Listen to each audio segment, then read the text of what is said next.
tenemos que empezar por la premisa que la Constitución debe ser una norma válida, cumplida y eficaz en todo momento. Por tanto, se exige que todas las personas puedan desarrollar la plenitud de sus actividades en el marco constitucional y, por tanto, con la vigencia tanto del Estado de Derecho como de los derechos fundamentales de todas las personas. Entonces, si esto se desarrolla así, ante el riesgo de que se afecte la constitucionalidad en los actos de gobierno o se afecte los derechos fundamentales, las personas requieren un sistema de protección. Por tanto, tienen dos sistemas de protección.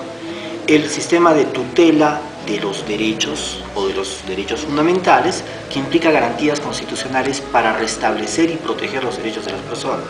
Y en otro ámbito tenemos el ámbito de la tutela de la constitucionalidad, para evitar que ninguna autoridad abuse de su poder o infrinja la Constitución o exceda del marco constitucional para tomar decisiones políticas, administrativas o de gobierno.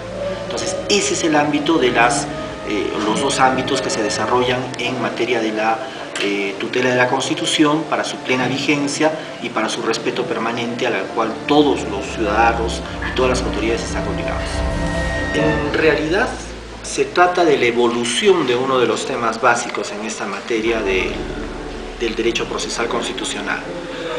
Originalmente se llamaba garantía a todo medio para proteger un derecho. Entonces, uno podía garantizarse solo, el Estado podía garantizar, o también podía utilizar un proceso para garantizar el respeto de estos derechos.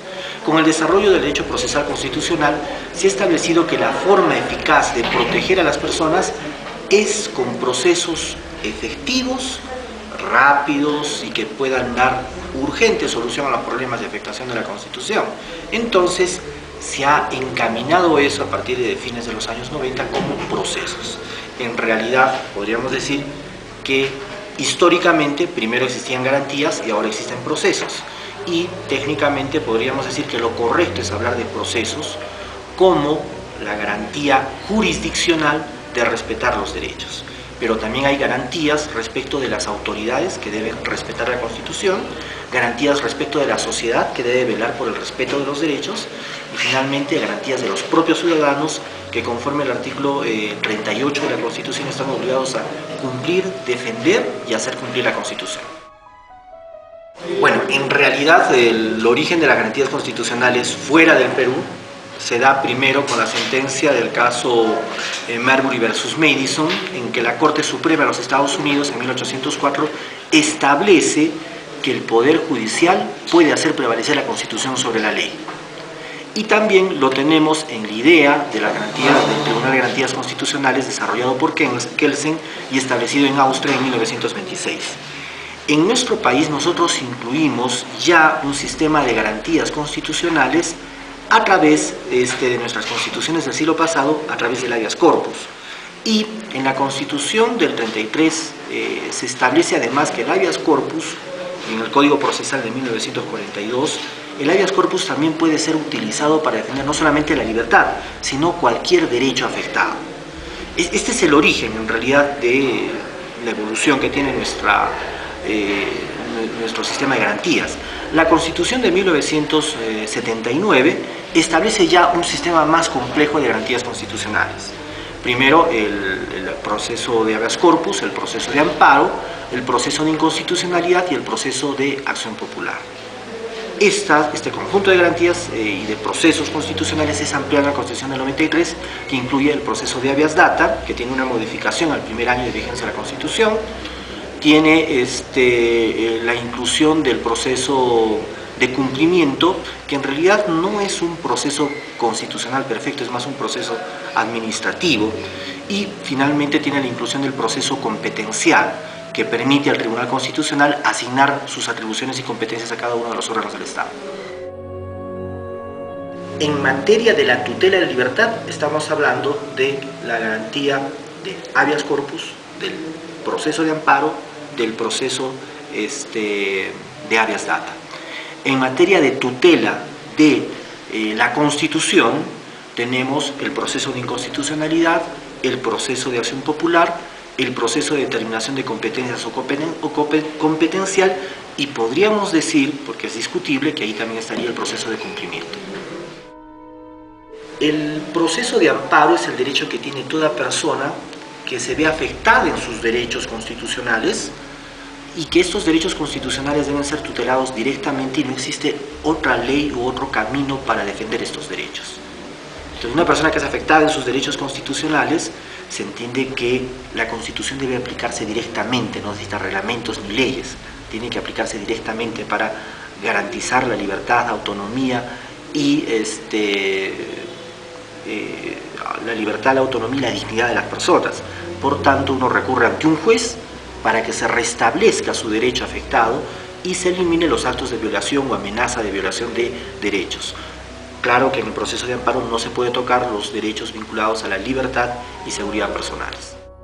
La verdad, vamos a tener varios derechos. Vamos a tener derechos que están en la Constitución, que los podemos clasificar en derechos individuales, que pueden ser civiles y políticos, derechos de naturaleza social, ¿no?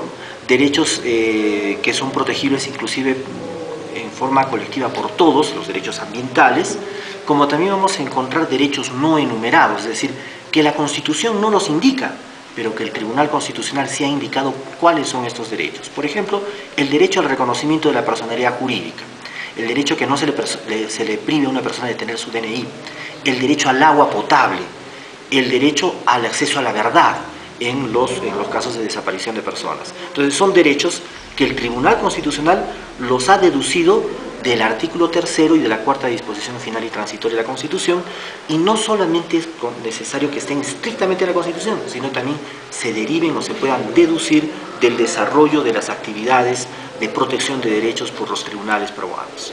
Si se trata de una afectación de la libertad personal, de su integridad física, de su libertad de tránsito, de residencia, es decir, aquellas libertades, la libertad personal o la seguridad personal, tiene que recurrir ante un juez penal mediante un proceso de habeas corpus, incluyendo la posibilidad de que sea una posibilidad de una desaparición forzada de personas, que se puede hacer también un habeas corpus. Si se trata de violación de cualquier otro derecho que no tenga una ley específica para su protección, entonces puede recurrir a un proceso de amparo. Si se trata de la afectación del derecho al acceso a la información pública, puede recurrir a proceder a un habeas data. Si se trata de la protección de la intimidad personal en las bases de datos, de la perfección, concreción o corrección de la información que se tiene de una persona, también puede hacer un habeas data. Entonces, estos son los tres, procesos de tutela de la libertad más importantes que tenemos en nuestra legislación. Hay varios tipos de habeas data. Vamos a clasificarlos en dos grupos. Aquellos que defienden el acceso a la información, es decir, el ciudadano tiene derecho a que se le brinde información pública o de interés público. Para esto debe pedir a una entidad la información, asumiendo los costos que significa el fotocopiado, el quemado en un disco o el pasado en un USB. Este tipo de información tiene acceso. Si le denegaran este acceso, entonces recurrirá ante un juez, obviamente mediante un requerimiento previo, con 10 días de anticipación, para que le entreguen esta información. Si no lo hacen, recurre ante un juez, y este juez, mediante el proceso de habeas data, ordenará a la entidad que le negó la información que le entreguen esta información completa, oportuna, integral. Si alguien quiere acceder a esta información personal, el interesado puede prohibir que se acceda a esa información. Si la información que existe es inexacta, errónea, incompleta, el ciudadano puede pedir que se corrija esa información, ¿no?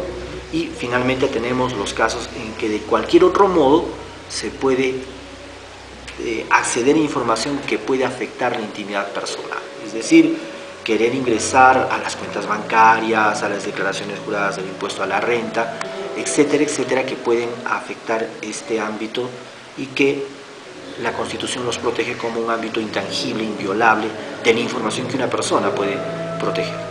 La verdad, acá ha habido un error en el planteamiento constitucional como garantía. En realidad, un proceso de cumplimiento tiene origen en el derecho americano. El derecho americano, cuando un funcionario no cumple una decisión, una ley o una administración, es enjuiciado administrativamente para que cumpla. Un juez ordena cumpla con lo que dice la ley o cumpla con un acto administrativo. Ese es el right of mandamus. Hay otro proceso que es cuando un funcionario quiere ejecutar abusivamente una decisión que afecta derechos. Entonces ahí tenemos el right of injunction. Entonces, estas dos instituciones del derecho procesal administrativo americano han sido traídas pero mal copiadas a nuestra legislación constitucional. De forma tal que cuando un funcionario no quiere cumplir con la ley o una administración, es decir, el mandamus, la persona afectada por esta decisión administrativa puede pedirle a la administración que inmediatamente le entregue o cumpla con esa decisión y un juez ordenará que se cumpla. Pero el proceso de cumplimiento tiene los plazos y el trámite de un proceso de amparo, es decir, presentada la demanda, hay 5 días para contestar, si hay excepciones, se corre traslado por 2 días, se sanea el proceso que puede ser apelado y se emite la sentencia en el plazo de 5 días. Si nosotros evaluamos el mismo caso cuando se incumple la Constitución, la ley o un acto administrativo, una resolución administrativa, y el interesado decide ir ya no por un proceso constitucional de cumplimiento, sino por un proceso contencioso administrativo de urgencia, pide lo mismo, es decir, que se cumpla la ley y que se cumpla la resolución. Pero el plazo para contestar la demanda es de 3 días y el plazo para expedir sentencias es de 3 días. Es decir, los plazos son mucho más cortos y mucho más eficaces en el proceso contencioso administrativo que en el Código Procesal Constitucional. Por tanto, el Código Procesal Constitucional ya no estaría dando esa tutela urgente, esa atención urgente a los derechos que le corresponden a las personas y sería más eficiente y más idóneo irse en un proceso contencioso administrativo. De ahí que la Ley de Proceso Contencioso Administrativo ha dejado prácticamente como ineficaz el proceso de cumplimiento establecido en el Código Procesal Constitucional. Y si alguien tiene un problema de que un funcionario, una autoridad del Estado, no quiere cumplir la ley o no quiere cumplir con un acto administrativo, es mucho mejor que vaya a un proceso contencioso administrativo que va a ser más rápido. Bien, hay casos que conoce directamente el Tribunal Constitucional. Son fundamentalmente 2. El proceso de inconstitucionalidad, cuando 5.000 ciudadanos, o el defensor del pueblo, o el presidente de la República, o el Ministerio Público, o el Jurado Nacional de Elecciones, o el Consejo Nacional de Magistratura, o 30 congresistas deciden o indican de que hay una ley que afecta a la Constitución. Entonces, con este criterio se dispone el inicio se presenta una demanda de inconstitucionalidad para que el tribunal evalúe si la ley que se expidió, si la norma con rango de ley que se expidió afecta a la Constitución o no. También lo pueden hacer los colegios profesionales en los asuntos de su materia. Otro caso es cuando las entidades públicas no tienen definidas bien sus atribuciones. Por ejemplo, se me ocurre un caso. ¿Quién puede suspender las concesiones mineras en la región Puno? ¿El gobierno regional o el Ministerio de Energía y Minas? Si la ley no está clara, se presentará una demanda al Tribunal Constitucional para que el Tribunal Constitucional diga a quien le corresponde suspender las concesiones mineras es al Ministerio de Energía y Minas o al gobierno regional. Pero esto es cuando las leyes orgánicas, la ley de organización y funciones no establecen cuáles son las competencias y las atribuciones de los órganos constitucionales. Entonces, esto es lo que conoce directamente el Tribunal Constitucional. Pero ocurre algunos casos en que hay procesos que se inician en el Poder Judicial. Ante un juez penal, el proceso de habeas corpus. Ante un juez civil o ante un juez constitucional o civil, el proceso de amparo, habeas corpus, cumplimiento. En estos casos, la segunda instancia se va a resolver en las salas superiores de la República. Aquí hay 2 formas de llegar al Tribunal Constitucional. La primera es cuando la resolución es desfavorable para el demandante, es decir, cuando en segunda instancia, después de haber apelado, las salas civiles o penales dicen no tiene razón el demandante. Entonces puede presentar un recurso de agravio constitucional y este recurso de agravio constitucional permite que el expediente llegue al Tribunal Constitucional para resolver en tercera y última instancia. Ahora, hay una excepción a este caso. No está en el Código Procesal, sino es un precedente constitucional vinculado al caso de Barrios Altos. Si se declarara favorable la sentencia que constituye cosa juzgada en favor del demandante, ya quedaría concluido el proceso, a menos que esta sentencia viole el bloque de constitucionalidad. Era el caso de un miembro vinculado a la violación de derechos humanos que pedía no ser procesado por el fuero civil por el caso de Barrios Altos, indicando que ya había sido condenado por esta materia y se declaró fundado el habeas corpus. El Tribunal Constitucional anuló esa sentencia y dijo que ninguna sentencia puede hacer que se desproteja el contenido de protección de los derechos humanos ni el carácter imprescriptible de los delitos de lesa humanidad. Por tanto, no obstante, el Código Procesal dice que ahí termina el proceso, excepcionalmente concede el recurso de agravio constitucional y evalúa las sentencias si se han dictado conforme a la Constitución y a la interpretación que da el Tribunal Constitucional de la Constitución. Entonces, estas son las formas que los ciudadanos en casos particulares ante el Poder Judicial pueden acceder excepcionalmente ante el Tribunal Constitucional.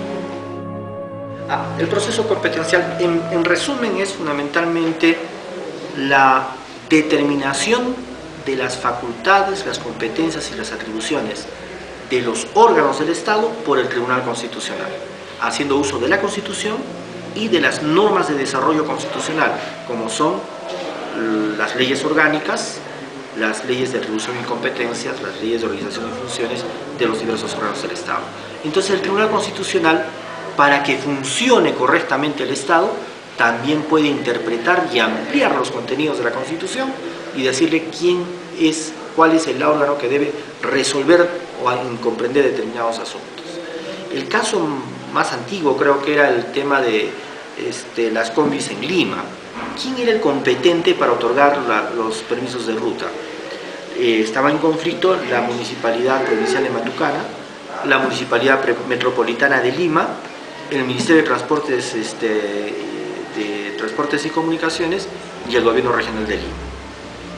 El Tribunal Constitucional estableció que, de acuerdo a la ruta, el ámbito debe estar dentro de la circunscripción de la autoridad que va a emitir la decisión de autorizar rutas.